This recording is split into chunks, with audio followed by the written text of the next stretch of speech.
ئەمریکا بۆ موچەی هەرێم دێتە سەرخەت. نهێنی پەیوەندیە تەلەفۆنیەکەی وەزیری دەرەوەی ئەمریکا بە سەرۆکی هەرێمەوە چییە؟ دوێنێ بۆ پەیوەندیەکانی هەرێم و بەغدا ڕۆژێکی باش نەبوو. دوای ئەوەی هەرێم بێ ئومێد بوو لە ناردنی موچە، دارای عێراق لە نووسراوێکدا هەموو شتێکی وتو کارتی سووری بەرز کردەوە. تەیف سامی دەڵێت نابێت چیتر موچە بۆ هەرێم بنێردرێت. دوا بەدوای بڵاوبوونەوەی هەواڵی نەناردنی موچە کە وەک ئاگر بە میدیاکاندا بڵاوبووەوە، لە هەمان کاتدا سەرۆکایەتی هەرێم بڵاوی کردەوە کە مارکۆ ڕۆبیۆ وەزیری دەرەوەی ئەمریکا پەیوەندی بە سەرۆکی هەرێمەوە کردووە. بەپێی ڕاگەیەنراوەکە بەرپرسەکەی ئەمریکا پەیوەندی ئەستراتیژیەکانی ئەمریکا و هەرێمی کوردستان و چارەسەری کێشەکانی هەرێم و بەغدای باس کردووە.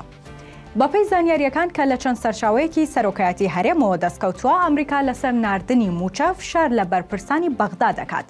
سەرچاوەکە دەڵێت بە دڵنیاییەوە ئەمریکا فشار لە بەرپرسانی بەغدا دەکات تا ناردنی موچە بۆ هەرێم بەردەوام بێت. دەشڵێت ئەمریکا پەیامێک دەداتە سوودانی و دەبێت گرفتی موچەی هەرێم چارەسەر بکرێت. پێشتر ئەمریکا لە پرسی گرێبەستە نەوتیەکان باسی لەوە کرد کە پەیوەندیەکان لەگەڵ بەغدا لەسەر بنەمای ڕێزگرتنە لە هەرێمی کوردستان. دوێنێ نووسراوێکی وەزیری دارایی بۆ هەرێم بڵاو کرایەوە کە تێیدا نووسراوە تەرخانکراوی دارایی بۆ موچەی فەرمانبەرانی هەرێم بۆ هەر 3 ساڵەکە تەواو بووە.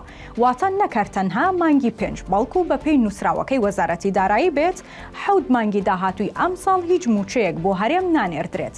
لە بەرامبەردا بەرپرسانی هەرێم دەڵێن ئەم نووسراوە هیچ بەهایەکی یاسایی نییە، چونکە هێشتا خشتەی بودجەی ساڵی 2025 نەهاتۆتە پارلەمان.